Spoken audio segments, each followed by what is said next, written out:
So you're traveling to Japan and you're probably asking yourself, do I really need to learn basic Japanese for a 2 week trip? I think the reason why learning Japanese is the top advice giving to anyone traveling to Japan for the first time is because to know a language is to know a culture better. And I am a firm believer of that there's so much of cultural identity and history tied to language.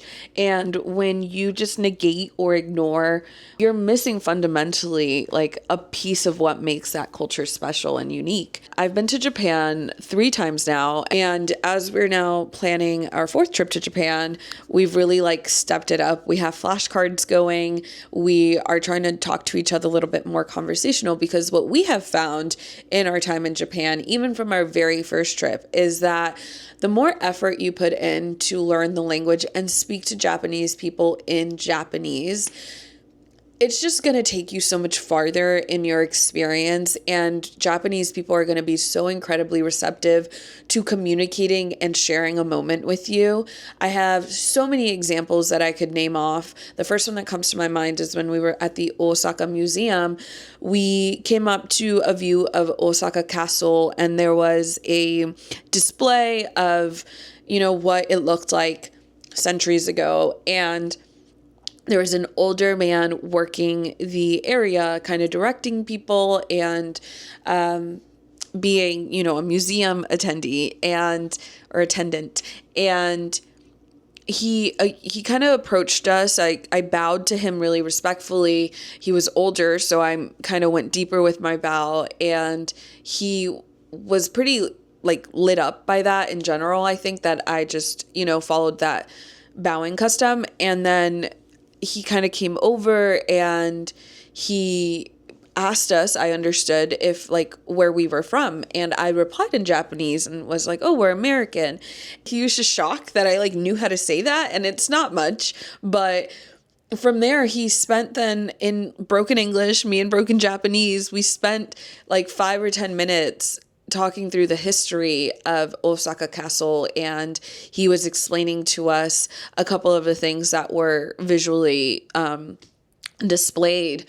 And it was such a lovely experience, and I just said thank you, and then we kept going. But there was somebody that came up to us like right after and was like, what did he say to y'all? And we were like, oh, we were just talking about the history of the castle. And we were telling him that we're from the States. And he was just like mind blown that this person had spoken to us. He's like, I've been here for, I don't know how long. And he's like he hadn't approached me or said anything to me. And I was just kind of like, okay, did you look approachable? Did you, try? Also, and anyway, it was very bizarre. I also think of another time we were at a katsu spot in Osaka actually as well. And we're, again, doing the best we can in our broken Japanese, and also with Google Translate, because that's something that comes up in the comments a lot. People are like, well, like, do I really need to learn if like Google Translate is there? And I'm like, sure, it's incredibly helpful and I get through with it too. I just think, again, you want to make sure you have some concept or context on like what you're asking, or are you actually asking a question? So anyway, we're at this katsu spot and we are having a good time. We're laughing, enjoying the food, complimenting it. And then across from us is another tourist, another visitor. And he just like never said anything to anybody in that restaurant. He pointed at what he wanted. He got his food. And then even when he was paying, I could tell like the person at the register was like, like, arigatou gozaimasu, and like just being like, thank you for coming and thank you for experiencing our food, and kept bowing to them and trying to establish some sort of repertoire. There was just nothing. There was nothing from that person. I don't think they even said thank you, like in no language, because we were kind of sitting I was sitting at views of the register and I observed this entire interaction, and you could just tell how the person at the register just kind of got deflated and was just kind of like, all right, like F me then. And I just think that's like sad, because there was an opportunity there to just make a human to human interaction and connection. And I think in a time where loneliness and the yearn for community and gathering is so big, to see us as human beings kind of isolate and silo ourselves from that kind of warmth, it kind of like sucks because there's a lot going on that we could, kind of fix if we were just a little bit more polite to each other. That's going on another tangent. But yeah, I think if you're going to Japan, learning basic phrases like thank you, do you have this?